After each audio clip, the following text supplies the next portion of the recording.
Burrows. இந்த burrows யாருக்காண்டி நான் படம் பார்க்க வந்தேன்னு கேட்டேன்னா, மலையாள படம் பார்க்க போகலான்னு சொல்லிட்டு வந்தால் எதுக்காண்டி கேட்டேன்னா, நம்ம வந்தது மோகன்லால்காண்டி. மோகன்லால் யார் அப்படின்னு கேட்டோன்னா, இந்தியாவிலேயே சூப்பரான நடிகர். அவரே நடிச்சு அவரே டைரக்ஷன் பண்ணியிருக்காரு. நான் ஒன்னே ஒன்று தான் கேட்கணும் மோகன்லால் சார்கிட்ட, சார் உங்ககிட்ட வேற டைரக்ஷனில் நடிக்கும் போது அந்த நடிப்பை அள்ளி அள்ளி இப்படி வீசுவீங்க கரெக்டா? ஏன்னா அந்த டேரக்டர் சொல்லிக் கொடுக்குறதையும் தாண்டி அவர் 100% சொல்லிக் கொடுத்தா 200% நடிப்பீங்க. அந்த அளவுக்கு படம் உங்களை குறை சொல்றதுக்கு தமிழ்நாட்டில் இல்லை, இந்தியாவில் ஆளே கிடையாது, அடிச்சிக்கவே முடியாது. அது எங்களுக்கு தெரிஞ்சதுதான். ஆனால் உங்கள் படத்துக்கு நீங்கள் என்ன பண்ணிருக்கணும், உங்கள் நடிப்புக்கு உள்ள ஸ்கோப் உள்ள படமாக கதையாக தேர்ந்தெடுத்து தானே நீங்கள் டைரக்ஷன் பண்ணியிருக்கணும். நீங்கள் என்ன பண்ணீங்க? ஆக்சுவலி பார்த்தீங்கன்னா ஒரு பூதம், அதாவது என்ன சொல்றது, பட்டணத்தில் பூதம் மாதிரி ஒரு பூதம். அது பூதம் ஒன்றுமே செய்யாது. கையை இப்படி நீட்டும், இப்படி அடக்கும், இப்படி நீட்டும், சொருகும், தூக்கி தூக்கி அடிக்கும். இதைத்தான் நீங்கள் செஞ்சுருக்கீங்க. இந்த படத்தில் நீங்கள் ஆக்டிங்குள்ள ஸ்கோப் ஏதாவது இருக்கா? ஒன்று. ரெண்டாவது என்னன்னு கேட்டீங்கன்னா, எவ்வளோ ஆர்டிஸ்ட் வச்சு நடித்தாலும் அந்த ஆர்டிஸ்ட் எல்லாம் நடிக்கிறதுக்குள்ள ஸ்கோப் உள்ளதுக்கு ஒரு ஸ்கோப் உள்ள மாதிரி ஆக்டிங்குள்ள ஸ்டோரி நீங்கள் தேர்ந்தெடுக்கணுமா இல்லையா? ஒரு குழந்தை இருக்குது, அந்த குழந்தைக்கு உள்ள எமோஷன்ஸு அந்த ரியாக்ஷன்ஸ் எல்லாம் கரெக்டாக வாங்கணுமா இல்லையா? அதுவும் வாங்கலை. நீங்கள் ஒரு அனிமேஷனாக ஒரு கிட்ட கொடுத்துருக்கீங்க. ஃபர்ஸ்ட் பார்ட் பார்த்தீங்கன்னா ஃபுல்லாகவே லெஜெண்டுக்கான படமாக போயிடுது. செகண்ட் ஹாஃப் ஃபுல்லாக கிட்டுக்குள்ள படமாக போயிடுது. நான் லெஜெண்டும் இல்லை, கிட்டும் இல்லை. அப்போ நான் என்ன செய்யணும்? இந்த மாதிரி தான் நம்ம சொல்லணும். நீங்கள் எல்லாருமே பயங்கரமான அறிவாளின்னு நம்ம நினச்சிக்கிட்டு இருக்கும்போது, நான் இப்படியும் படம் எடுப்பேனான்னு சொல்லிட்டு நீங்கள் எதுக்கான இந்த படத்தை தொட்டிங்கன்னே தெரியல. உங்கள் ஆக்டிங்குள்ள ஸ்கோப் சுத்தமாக இல்லை. கோஸ்ட் என்ன பண்ணமோ அதை மட்டும் கரெக்டாக பண்ணியிருக்கீங்க. அதில் எமோஷன் இல்லை, ஒரு காமெடி இல்லை, ஒரு பாடி லாங்குவேஜ் இல்லை. என்னமோ ஜட்டம் மாதிரி அப்படியே நடந்து வர்றீங்க, 4 பேரை தூக்கி போடுறீங்க. எல்லாம் யார் ரசிக்கிறது சொல்லுங்கள்? ஏன்னா சின்ன பசங்களே அப்படி பண்ணிகிட்டு இருக்காங்க. வாழைன்னு ஒரு படம் எங்களுக்கு வந்துச்சு, எப்படி நடித்தாங்க தெரியுமா? சின்ன பசங்க அப்படி ஒரு வேலை வாங்கியிருந்தாப்புல. உங்கள் டைரக்ஷனில் நீங்களே உங்கள் பெர்ஃபார்மன்ஸை வெளியில் பண்ண முடியாத திரைக்கதையையும் கதையை நீங்கள் தேர்ந்தெடுத்தனால இந்த படத்தில் நீங்கள் தோத்துட்டியே. இந்த படம் உங்களுக்கு 4வது ஃப்ளாப் இந்த வருஷத்துக்கு. அதை நான் ரொம்ப சந்தோஷமாகவே சொல்கிறேன். ஏன்னா எங்களை நீங்கள் அந்தளவுக்கு நீங்கள் பாதிக்க வச்சுட்டீங்க இந்த படத்தில். சாரி மோகன்லால் சார், நான் உங்கள்கிட்ட நான் எதிர்பார்க்கவே இல்லை. ஃபஸ்ட்டு படம் டைரக்ஷன் பண்ணுறீங்க, கிட்டத்தட்ட எத்தனையோ படங்கள் நடிச்சிட்டீங்க, எத்தனையோ வருஷம் எக்ஸ்பீரியன்ஸு, 30 வருஷம் எக்ஸ்பீரியன்ஸுக்கு அப்புறம் இந்த படத்தை நீங்கள் கொடுத்தீங்களே, எப்படி படத்தை கொடுத்துருக்கணும்? நான் ரொம்ப ஃபெடப்பு, ரொம்ப என்ன சார் டிசப்பாயின்ட் நான் சொல்ல முடியும். படத்தில் எதை சொல்லணும் அப்படி கேட்டேன்னா, நீங்கள் சொன்னீங்க தமிழ் ப்ரொமோஷனில் சொன்னீங்க 3D வைக்கணுங்கிறக்காண்டி நான் வைக்கலன்னு சொல்லிட்டு. ஆனால் இந்த படம் பொறுத்தவரை கங்குவா வந்துருச்சு, நம்மளும் ஒரு 3D படம் பண்ணுவோன்னு நினச்சிருப்பீங்க. கங்குவாவோட சேர்ந்து ஸ்டார்ட் பண்ணியிருக்கீங்க. ஒரு பாரசீகத்தில் நடக்கிற ஒரு கதையை நம்ம சொல்கிறோம். என்னன்னு கேட்டிங்கன்னா, அந்த அரசர் சாகும்போது என்ன சொல்கிறாரு, இந்த பொக்கிஷத்தெல்லாம் பாதுகாக்கணும்னா ஒரு நல்ல ஒரு சேவகன் வேணும்னு சொல்லிட்டு, அந்த சேவகனா பரோஸ் தான் சரியாக இருப்பான்னு சொல்லிட்டு கொடுக்குறாங்க.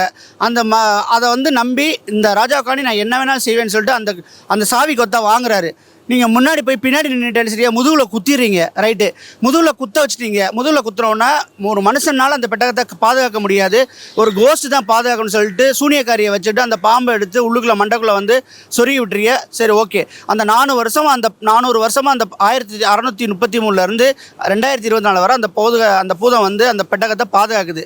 ஓகே, அதை உரியவர்கிட்ட ஒப்படைக்கணுங்கிறது தான் இந்த படத்தோட கதை. இதில் நீங்கள் என்னத்தை பெருசாக பண்ணியிருக்க போகிறீங்க? இந்த படத்தில் நீங்கள் என்னத்தை பெருசாக செஞ்சுருக்க முடியும்? ஆக்டிங் வாங்க முடியாது, ஒன்றுமே வாங்க முடியாது. நீங்கள் எதில் ஜெயிச்சிட்டீங்கன்னு சொன்னால், மலையாள படத்தில் ஒரு செம 3D மைடியர் குட்டிச்சாத்தான்னு நினைக்கிறேன். உங்களுடைய கடைசி படம் உங்கள் மலையாள ஃபீல்டில் மலையாளத்தில் 3D படம் அதாக தான் இருக்குன்னு நினைக்கிறேன். எனக்கு விவரம் சரியாக தெரியல. அதுக்கப்புறம் பார்த்தீங்கன்னா ஒரு அருமையான 3D படத்தை கொடுத்தீங்க. விஎஃப்எக்ஸ்லாம் உண்மையிலே ரொம்ப நல்லாவே வந்திருக்கீங்க. மலையாள பட்ஜெட்டை தாண்டி நீங்கள் பண்ணிக்கலையா? நம்ம 1000 கோடி தொடணும்னு சொல்லிட்டு தெலுங்கு ட்ரை பண்ணுற மாதிரி நம்ம தொடரணும்னு நினைக்கிறதே ரொம்ப பெரிய தப்பு. நம்மளுக்கு நம்ம சினிமா உலகம் ஒரு பிஸ்னஸ் எந்த அளவுக்கு போகுங்கிறது உங்களுக்கே தெரியும். இந்தியாவை பொறுத்தவரை பார்த்தீங்கன்னா இந்தி அதிகமான மாநிலங்களில் பேசுகிற மொழியாக இருக்குது. அதனால் ஷாருக் கானோட படமோ, அக்ஷய் குமார் படமோ, சல்மான் கானோட பிஸ்னஸ் ஜாஸ்தியாக இருக்குது. உதாரணத்துக்கு நம்ம சொல்லணும்னா, தமிழ்நாட்டில் பார்த்தீங்கன்னா ஒரு 900 தேட்டர் இருக்குது. அப்போ தமிழ்நாட்டில் உள்ள 900 தேட்டரில் எவ்வளோ கலெக்ஷன் வருமோ அதுதான் வருமே ஒழிய, நான் 1000 கோடிக்கு ஜவான் அடித்த மாதிரி அடிக்கணும்னு நினச்சோம்னா முடியாது. ஏன்னு கேட்டிங்கன்னா, 25 மாநிலத்தில் தேட்டர் கிட்டத்தட்ட ஒரே டைமில் ஒரே நாளில் 8000 தேட்டரில் ரிலீஸ் ஆகுது. அங்கே பிஸ்னஸ் பண்ண முடியுமா? தமிழ்நாட்டில் பிஸ்னஸ் பண்ண முடியுமா? அதே மாதிரி தான் மலையாள மொழி பேசுகிற மக்கள் சவுத் இந்தியாவில் மட்டும்தான் இருக்காங்க. உங்கள் ஊர்லேயே 300 தேட்டர் தான் இருக்குது. ஸோ அதுக்கு தகுந்த மாதிரி நம்ம பட்ஜெட்டை போட்டு அருமையான படங்களை கொடுக்குறாங்க. ஆசிஃப் அலி பார்த்தீங்கன்னா இந்த வருஷத்தில் பார்த்தீங்கன்னா 4 சூப்பர் டூப்பர் ஹிட்டு கொடுத்தாரு. அதே மாதிரியே பார்த்தீங்கன்னா ஃபாசில் ஜோசப் பார்த்தீங்கன்னா ரொம்ப அருமையாக நடித்து அருமையான ஹிட்டு கொடுத்துக்கிட்டு இருக்காரு.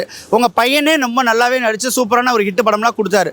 ஸோ இதையும் தாண்டி நீங்கள் ஹிட்டு கொடுக்கணும்னா அவங்களோட போட்டிலாம் போட வேண்டாம். நீங்கள் நோ கம்பேரிஷனே உங்களுக்கு கிடையாது. ஆனால் நீங்கள் எப்படி படத்தை நீங்கள் வந்து எங்களுக்காண்டி கொடுத்துருக்கணும் தெரியுமா? அதை வந்து நீங்கள் மிஸ் பண்ணிட்டீங்கன்னு தான் சொல்ல முடியும். உங்களுக்கு அருமையான ஆப்பர்ச்சுனிட்டி, செம்மையாக பொருளாதாரம்லாம் நல்லா கிடச்சிருக்குது. ஃபினான்ஷியலாக வந்து வெயிட்டான படம், நல்ல பட்ஜெட் கொடுத்துருக்காங்க. நல்லா உங்களுக்கு ஒர்க் பண்ணுற டைம் கிடைச்சது. யாருக்கும் அவசரமே கிடையாது. நீங்கள் அவசரமாக எடுத்து அவசரமாக ரிலீஸ் பண்ண படம் மாதிரி இருக்குது. கதையில் வந்து கொஞ்சம் கூட மெனக்கெட்டலைங்கிறது ரொம்ப வருத்தமாகவே இருக்குது எங்களுக்கு. படத்தோட நெகட்டிவ் தான் நான் இவ்வளோ நேரம் பேசுனது. நான் பாசிட்டிவை பற்றி பேசணும்னு சொன்னோம்னா அதில் ஒரு அனிமேஷன் இருக்குது. அதை தான் கொஞ்சம் உங்களுக்கு வந்து ஒரு ஆறுதலான இருக்குது. இதே நாங்கள் வந்து லிட்டில் ஜான் அந்த மாதிரி படத்துலலாம் பார்த்துட்டோம். அதுவும் எங்களுக்கு வந்து எங்கேயுமே ஒட்டலை. அதை தான் சொல்லலை. செகண்ட் ஹாஃப் ஃபுல்லாகவே பார்த்தீங்கன்னா அங்கே நடக்கிற வேடிக்கைலாம் பார்த்தீங்கன்னா குழந்தைகளுக்கான படமாக போயிடுச்சு. அந்த தண்ணிக்குள்ளே போயிட்டு வர சேட்டெல்லாம் பார்த்தீங்கன்னா ஏகப்பட்ட படம் பார்த்தேன். தண்ணிக்குள்ளே போய் எங்கால் வந்து அதனை சுறாவையே போட்டு அடித்து கிழிச்சு தூவணும் போட்டார் தேவாரா.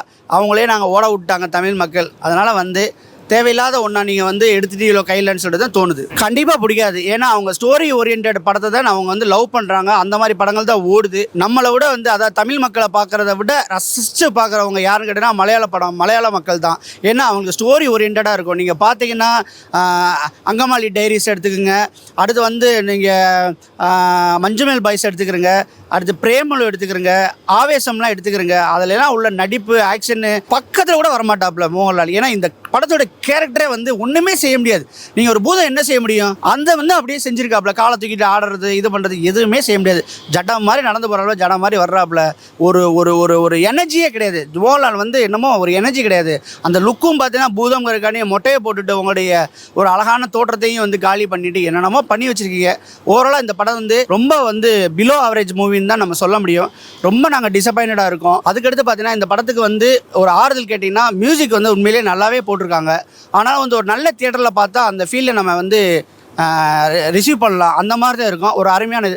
ஆக்சுவலி வந்து செட்டும் இருக்கும் சரி, ஆர்ட் டிபார்ட்மெண்ட்டும் சரி, ரொம்ப வேலை மெனக்கேட்டிருக்காங்க.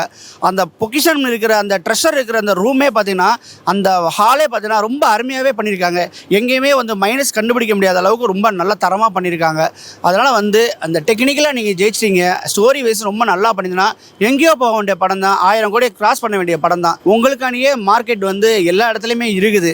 லாஸ்ட்டாக வந்து பார்த்திங்கன்னா ஜெயிலரில் வந்த படம் தான் உங்களுக்கு வந்து மோகன்லால் சார் நடித்த படத்திலே ஜெயிலர் படம் தான் ஹிட்டான படம்னு சொல்ல முடியும். அவர் அதில் ஒரு காமியாக பண்ணியிருந்தா கூட ரொம்ப அருமையாகவே பண்ணியிருந்தாப்புல, ரொம்ப ரசிக்கும்படியாக இருந்துச்சு.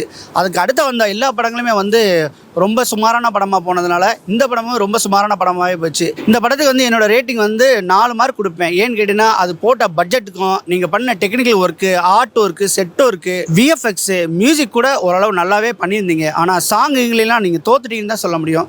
ஏற்கனவே மலையாள சாங் வந்து தமிழ் மக்களுக்கு அவ்வளோவா பிடிக்காதுன்னு தான் நான் நினைக்கிறேன். அதையும் தாண்டி வந்து நீங்கள் அந்த கொஞ்ச நேரம் பாடின மது பாலகிருஷ்ணனை வச்சு அந்த சாங் பண்ணும்போது நாங்கள் ரொம்பவே ஸ்லோ டவுன் ஆகிட்டோம். ஏன்டா இந்த பாட்டு இப்போ வருதுன்னு சொல்லிட்டு. தேவையே இல்லை, இந்த பாட்டுக்கு தேவையே இல்லை. உங்கள் எமோஷனான ஒரு சீனில் வச்சுட்டு அந்த குழந்தைய வந்து கன்வின்ஸ் பண்ணுற மாதிரி வைக்கிறத விட்டுட்டு நீங்கள் பாட்டில் வந்து அந்த பொண்ணை வந்து இன்ஸ்பயர் பண்ணுற மாதிரி பண்ணது வந்து ரொம்ப எங்களுக்கு பிடிக்கவே இல்லை.